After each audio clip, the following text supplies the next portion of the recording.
Alrighty, here is a tutorial on how to get timecode, excuse me, over MIDI set up with etc Eos with Reaper. So there's a couple things that you'll need. You need obviously Eos installed on your computer. Then you also need, again, Reaper. And then lastly, you need this program, which is called Loop MIDI. This just simply makes a little MIDI loop. And you can download this. You can just Google it off the internet. And to create a port, you type in the name or just leave the default one, and then click the plus. And then that's all you need to do, and you can just close this and it'll stay running in your taskbar down here. So, next thing we need to do is go into Reaper. We want to go in here to Reaper and we want to insert a MTC timecode generator. If we right click on this and go to source properties, we can change it to MIDI MTC, and you just want to leave the rest of this the same, and we can extend this out however long we need. Make sure it starts at the beginning. We can make that of however long we need later. The other thing we need to do is we need to make sure Reaper has our MIDI loop from Loop MIDI. So if you hold Control and hit P and click on MIDI devices here, we need to make sure that the input and the output is enabled. So right here you see loop enabled, and then down here output is most important, but I would suggest you turn on both of them. And then loop for the output is enabled, and then you can click OK with that. Next, we will drag our audio file in for this. This is just some random music that I have here. And we want to stretch this timecode out throughout the whole length of the song. And another thing that helps too is Eos kind of takes a second to get onto the timecode. So I would suggest starting the timecode probably 5 seconds before you do the audio file. So it's 5 seconds of timecode here before the audio file starts. So that just allows everything, especially if you're doing this in the real world, you want everything to sync up nice and easy.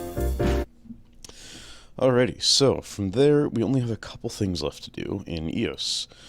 So in Eos here, we just need to go to System Settings, and under Show Control, we click over to MIDI, and we just need to make sure Receive is enabled, and I do Transmit as well, just for the hell of it. Just make sure everything's on. I believe you need to make sure MIDI timecode RX is on as well. And just making sure all that MIDI stuff is on. And the last thing we'll have to do is go over here to Show Control.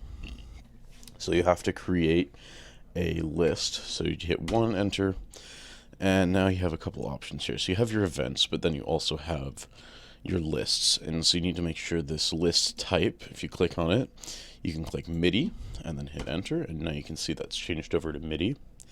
You can leave the rest of this the same, except for you want to make sure external is turned to on, and internal is turned to off, and then 30 FPS.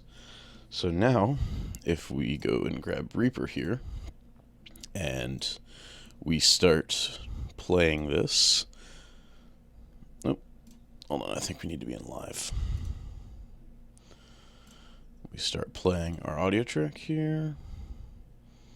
Oh no, I've forgotten one last thing we have to do here.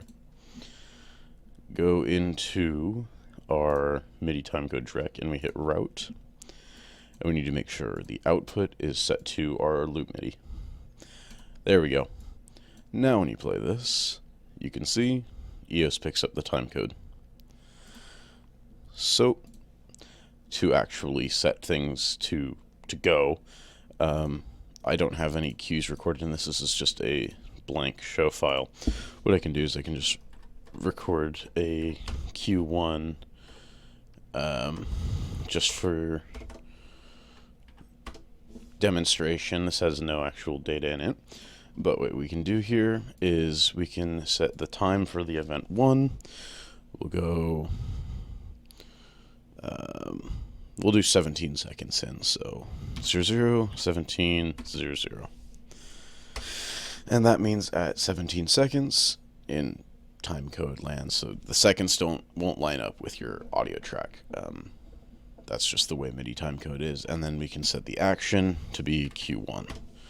So now, just gonna move this audio track here a bit out, just so I don't have it playing over my voice. We'll go to Q0, and we'll play this. And you'll notice when the timecode hits 17 seconds, it will play the cue.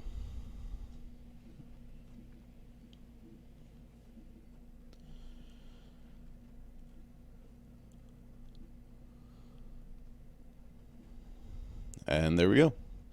So you can see it started that cue, it hit go on that cue at the time we specified, and then all you have to do is line that up with your with your audio, and you should be good to go.